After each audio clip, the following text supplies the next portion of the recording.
The Seal Catcher's Adventure, a Scottish folk tale, written by Charles John Tibbets, narrated by Nafilia McIntyre.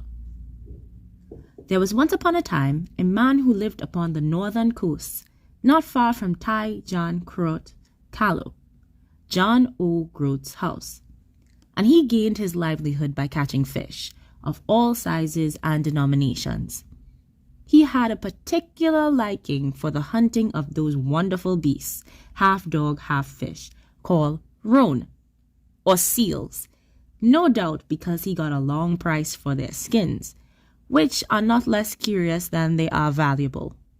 The truth is that the most of these animals are neither dogs nor cuds, but downright fairies, as this narration will show, and indeed, it is easy for any man to convince himself of the fact by a simple examination of the skins of those beings that they are never the same for 24 hours together.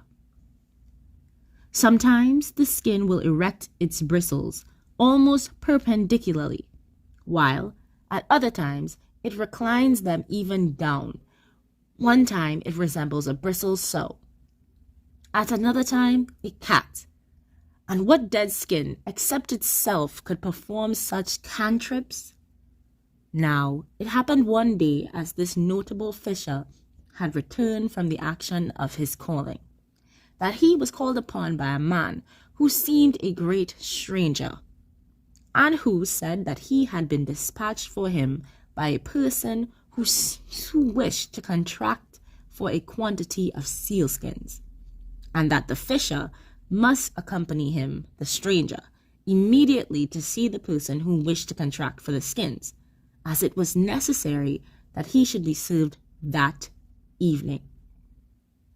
Happy in the prospect of making a good bargain, and never suspecting any duplicity, he instantly complied.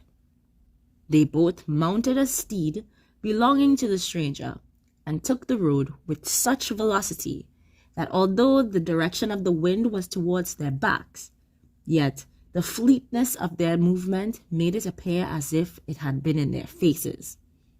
On reaching a stupendous precipice which overhung the sea, his guide told him that they had now reached their destination. "Where's the person you spoke of?" inquired the astonished seal hunter. "You shall see that presently," replied the guide. With that, they immediately alighted, and without allowing the seal hunter much time to indulge the frightful suspicions that began to infiltrate his mind, the stranger seized him with irresistible force and plunged headlong with him into the sea.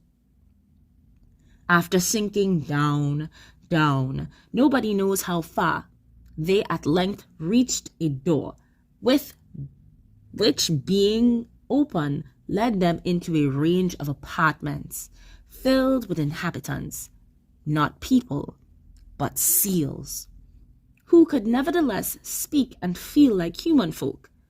And how much was the seal hunter surprised to find that he himself had been unconsciously transformed into the like image.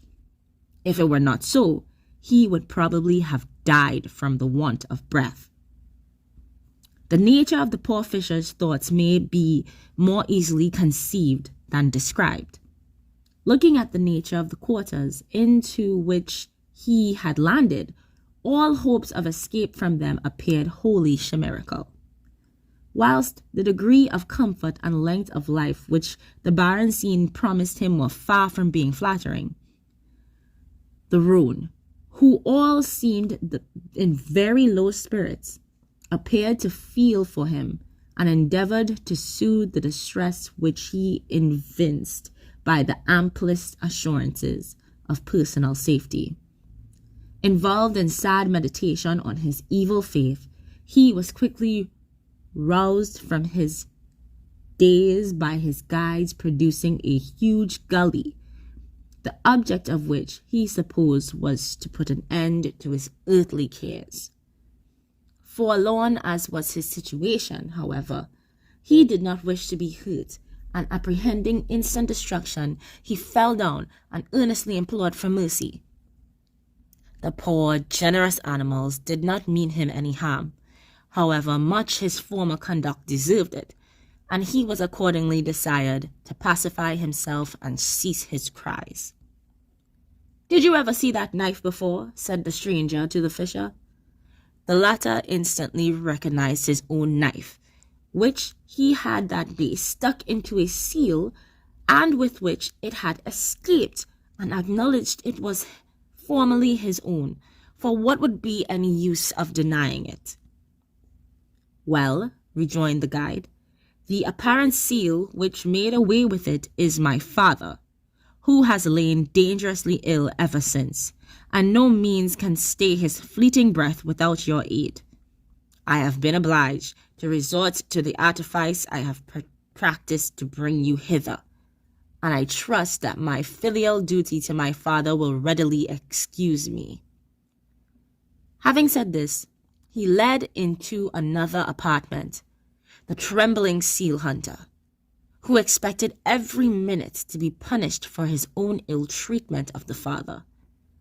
There he found the identical seal with which he had the encounter in the morning, suffering most grievously from a tremendous cut in its hind quarter. The seal was then desired, with his hand, to cicatrize the wound, upon doing which it immediately healed, and the seal arose from the bed in perfect health.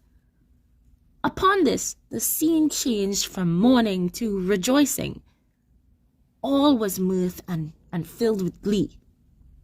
Very different, however, were the feelings of the unfortunate seal catcher, who expected no doubt to be metamorphosed into a seal for the remainder of his life. However, his late guide, approaching him, said, "Now, sir, you are at liberty to return to your wife and family, to whom I am about to conduct you.